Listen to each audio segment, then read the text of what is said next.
amazing to see how it's not like anything from the past has changed. It's more like they've found new ways to kind of hide the way that the system works.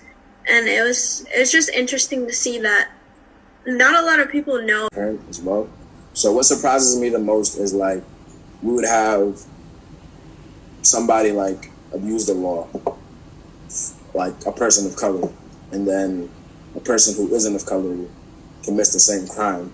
So it truly is like a system to not only once they're incarcerated, but once they get out, there's absolutely no chance they can come back to society. There's like parole fees and a bunch of other fees, and then of course they can't get a job because it's so difficult because they have to check them. Around the 80s, a lot less black young men were going to college because they were going into the prison system.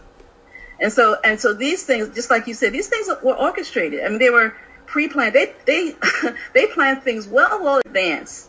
You know, and then when we're sleeping, I think one of our brothers was saying, once you go into prison, you're kind of like trained, like you're coming back. You're gonna be back. So you come back, you go to prison once, come back again, you go to prison twice. And that third time, you're there for good, and there's no way out.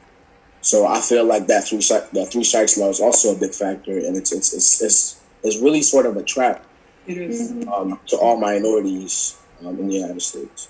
Because you have more diversity of thought, but that's not what happens. And so when you have a predominantly white jury deciding the fate of a person who's black, not understanding that experience, there's not going to be a fair outcome.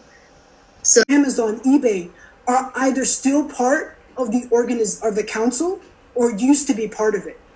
So for me, it was just very shocking because it's come to a point where it's almost unavoidable to feed into these things, because these are things that we use in our everyday life to make our lives easier, and just to know that they are manipulating us and using when you mass incarcerate their families, because if they have a spouse in prison, the wife and the kids, they don't have the provider to take care of them. So it's very devastating, you know, when someone from the family, especially the head of household, is incarcerated. That's one very important. You have to keep like a certain physical distance from anyone else who had like a felony, to like supposedly keep people with criminal records from interacting with each other and potentially getting back into crime. And then of course there's the whole psychological damage of not being able to support a family, especially like as a... So when people are like, oh, well, black people have it good, like they have a president. But you never catch people say, oh, white people had it good. They've had 45 presidents. So I feel like it doesn't matter how much we're represented. The people who are on the floor of those games, they're white people, rich white people. And so they're consuming a lot of the art and the exceptionalism that we're talking about that black people have. Problematic, I think, when we look at a couple examples, and the only value that is placed on that 1% is that they're providing a service that benefits really the 3/5 law. You know, what I tend to see is that now in today's society and age, people are treating slavery as if it was a thing of the long past. And like you said, we've entered a new era, and that stuff. Those things don't affect us. Future, but it's not really the future because the past never really went away. It's kind of more, it was just covered over with a blanket, and everybody decided to ignore what was going on. So again, that's why it's super important for us to keep being educated. They're not treated fair. They're not cared for. They're not being rehabilitated. So our view for them is just like, we feel so bad for them, but like, what are we doing to change their circumstances?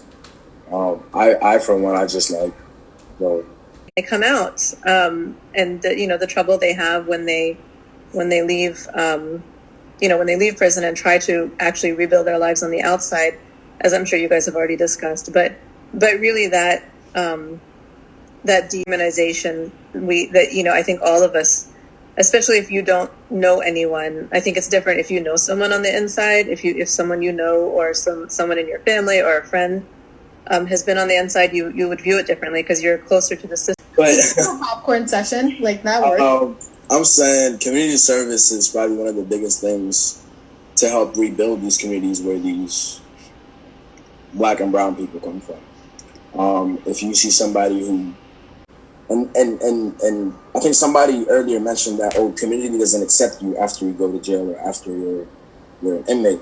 But once you come out, I feel like that time you spend in incarcerated, you come out with this whole different outlook in life. And I feel most people who feel as if like, okay, well, that they weren't treated fairly, now they're like gunning for that power. They're gunning for the police force. They're gunning for the district attorneys. They're like, Income brackets is because when you have more money, more of your needs are met, and that's just facts. And so, putting resources into those communities to help them meet their needs will equal less crime. But like we talked about earlier in our discussion, I feel like I'm just at the beginning of trying to figure out, what can be done. I know a lot of people are working on it, but you're absolutely right. It's there's so many systems tied together, and behind it all, it's capitalism. Because have you heard of TIBA? Okay, it's located in the San Francisco Bay Area, and they work specifically with Muslims in prison, either people who were Muslim before they came there or accepted Islam while they were in prison.